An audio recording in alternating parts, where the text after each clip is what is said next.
Sir నమస్కారం. ఏం లేదు. ఏదో ఆలోచిస్తూ ఉంటాను కదా! ఒక మంచి విషయం గురించి మాట్లాడతానండి. అంటే మీరు కూడాను మీ అభిప్రాయాలు చెప్పొచ్చు, ఇబ్బందేం లేదు. ఎందుకంటే మీరు కూడా మెడికల్ ఫీల్డ్‌లో ఉన్నారు కదా! అదేంటంటే చాలామంది ఈ జంక్ ఫుడ్స్ తింటున్నారండి. ఈ ప్రాసెస్ ఫుడ్స్ అవి ఉన్నాయి కదా! తింటున్నారు. దీనివల్ల వరస్ట్‌గా ఎఫెక్ట్ అయ్యేది ఎవరంటే పిల్లలు. దీని గురించి మనం కాసేపు మాట్లాడుకుందాం. అంటే ఈ ప్రాసెసింగ్ ఫుడ్ వల్ల, ఈ జంక్ ఫుడ్ వల్ల ఏమైతుందంటే శరీరంలోకి ఫ్యాట్ ఎక్కువ చేరుతుందండి. అంటే శరీరంలో ఫ్యాట్ ఉండాలి కానీ ఎక్కువగా ఉంటే ఏమైతుందంటే ఈ మెటబాలిక్ యాక్టివిటీ ఉంది చూసారా, ఇది దెబ్బతింటుందనమాట. అంటే ఈ ఫ్యాట్ కనుక శరీరంలో ఎక్కువ ఉంటే ఈస్ట్రోజన్ హార్మోన్ ఒకటి ఉంది కదా, దీని మీద చెడు ప్రభావం చూపెడుతూ ఉంటుందండి. మీకు తెలుసు కదా ఈ ఆడవాళ్ళలో ఈ ఈస్ట్రోజన్ అనేది మీ సంతానోత్పత్తికి ఉపయోగపడుతూ ఉంటుందన్నమాట. అలాగే బోన్ స్ట్రెంత్‌కి కూడాను ఉపయోగపడుతూ ఉంటుంది. ఎప్పుడైతే 50 దాటిన తర్వాత ఆడవాళ్ళల్లో ఈ సంతానోత్పత్తి ప్రక్రియ తగ్గిపోతుందో ఇప్పుడు ఆటోమేటిక్‌గా ఈస్ట్రోజన్ తక్కువైపోతూ ఉంటుందన్నమాట. అందువలన వాళ్ళకి ఎముకల పటుత్వం కూడా ఉండదు 50 తర్వాత ఆడవాళ్ళలో. ఇది ఎందుకు ఇలా జరుగుతుందనేది మనం ఇదమిద్దంగా చెప్పలేం కానీ ఈ మెనోపాజ్ ఎప్పుడైతే వచ్చేసిందో వాళ్ళకి ఆటోమేటిక్‌గా ఈస్ట్రోజన్ లెవెల్స్ తగ్గిపోయి బోన్స్ కూడాను అంత స్ట్రాంగ్‌గా ఉండవండి. అందువల్ల మీరు చూడండి, ఎప్పుడైనా ఆడవాళ్ళు 50 దాటిన తర్వాత 60లోకి చేరువవుతున్నప్పుడు పొరపాటుగా పడ్డారనుకోండి, తప్పకుండా ఎముక విరిగిపోతుంది. ముఖ్యంగా ఈ వెన్నుపూస ఉంటుంది కదా, వర్టిబ్రస్ అంటాం కదా, అవి విరిగిపోయే అవకాశం ఉందండి. ఇంకోటి ఏంటంటే తెలుసో తెలియక మనం ఏదో సాటర్డే సండే దాబాలకు వెళ్ళిపోతున్నాం కదా, అంటే తెలియకుండా స్థాయికి మించిన ఫ్యాట్‌ని మనం తీసేసుకుంటున్నాం. ఈ ఫ్యాట్ వల్ల ఏం జరుగుతుందంటే బరువు పెరుగుతూ ఉంటాం మనం. అట్లాగే ఈ పీరియడ్స్ వస్తాయి కదా లేడీస్‌కి, అవి కూడాను ఇర్రెగ్యులర్‌గా అవుతాయి. అంటే ఒక విధంగా చెప్పాలి అంటే మెటబాలిక్ అండ్ దాన్ని ఏమంటారు, హార్మోనల్ ఇష్యూస్ వచ్చేస్తాయి. లేడీస్‌లో ఎప్పుడైతే హార్మోన్స్ ఇష్యూస్ వచ్చాయో వాళ్ళు చాలా చిరాకుగా ఉంటారండి. చాలా చిరాకుగా ఉంటారు.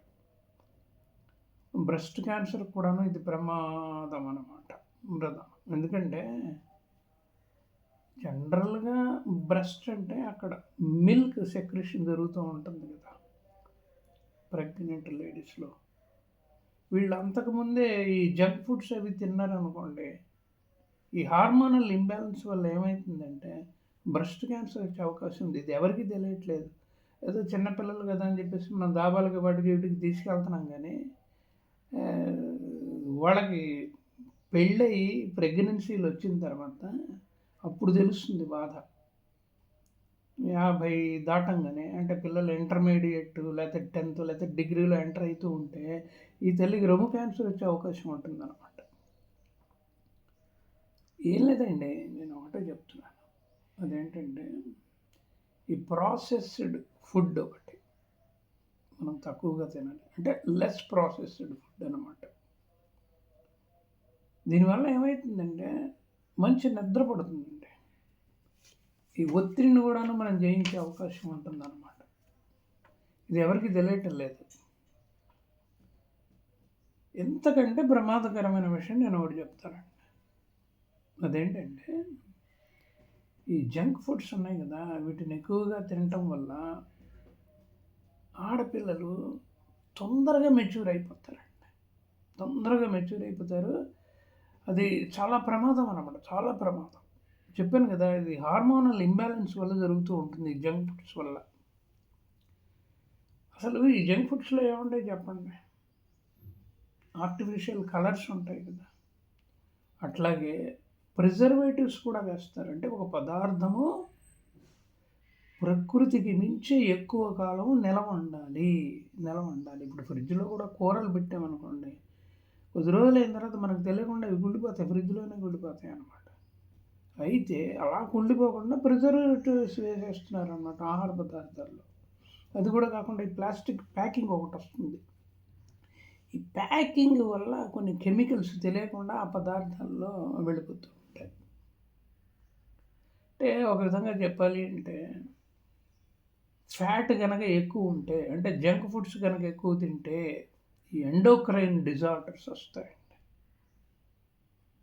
ఎప్పుడైతే ఎండోక్రైన్ డిజార్డర్స్ వచ్చాయో, ముఖ్యంగా ఆడవాళ్ళు మానసికంగా, శారీరకంగా ఇబ్బంది పడే అవకాశం ఉంటుందన్నమాట. ఒక మంచి ఉదాహరణ చెప్తాను సార్. అదేంటంటే, ఈ ప్రకృతి నిర్దేశించిన కాలానికంటే ముందే చెట్టు నుంచి పండు కోసేసి దాన్ని బలవంతాన పండించామనుకోండి, ఏమైతుంది? చూడటానికి అందంగానే ఉండొచ్చు. అది రుచిని లోపిస్తుంది కదా! రుచిని లోపించేస్తుంది. అంతేనండి. ఈ ఫ్యాట్ వల్ల ఏమైతుందంటే తొందరగా మెచ్యూరిటీ రావటం వల్ల జీవితంలో చేవ ఉండదు ఆడపిల్లలకి. రిస్ట్రిక్షన్స్ వచ్చేస్తాయి. 12, 13 ఏళ్ళకి వీళ్ళు మెచ్యూర్ అయిపోయారనుకోండి, సామాజికంగా ఎన్నో రిస్ట్రిక్షన్స్ పెడతారు. మానసికంగా సొసైటీని అర్థం చేసుకునే టైంలోనే వీళ్ళకి ఇన్ని రిస్ట్రిక్షన్స్ పెట్టేటప్పటికి వాళ్ళు అమాయకంగా తయారయ్యే అవకాశం ఉందన్నమాట. అలా వాళ్ళు ముందు జీవితంలో చేవను కోల్పోతారు. ఆ భయం గుప్పిట్లో ఉండిపోతారన్నమాట. ఎప్పుడైతే ఆడపిల్లలు భయం గుప్పిట్లో ఉన్నారో వాళ్ళ మీద దాడి జరుగుతున్నది ఇప్పుడు. ఎందుకంటే వాళ్ళు అమాయకులుగా ఉంటారు కదా! వాళ్ళ మీద దాడి జరుగుతుంది. జిహాద్ లాంటివన్నీ కూడాను పెట్టిపోవడానికి కారణం ఏంటంటే పిల్లల్లో ఉన్న అమాయకత్వం అంతకంటే ఏం లేదండి. అంటే చివరగా నేను చెప్పేది ఏంటంటే, శరీరం కానీ, చెట్టుకున్న పండు కానీ స్వతఃసిద్ధంగా ఎదగాలండి. అంతే. స్వతఃసిద్ధంగా ఎదగాలి. తల్లిదండ్రులు దానికి సహకరించాలండి. అంతే తప్ప ఇష్టం వచ్చినట్టుగా పిల్లలకి జంక్ ఫుడ్స్ కనుక తినిపిస్తే వాళ్ళ జీవితాలు నాశనం అయిపోతాయండి. మన ముందే నాశనం అయిపోతాయి. ఇది మనం గుర్తుపెట్టుకోవాల్సిన విషయం అండి. సో ఇది సార్. Thank you. అసలు మీరేం మాట్లాడకుండా విన్నారు. సైలెంట్‌గా విన్నారు. Thank you sir.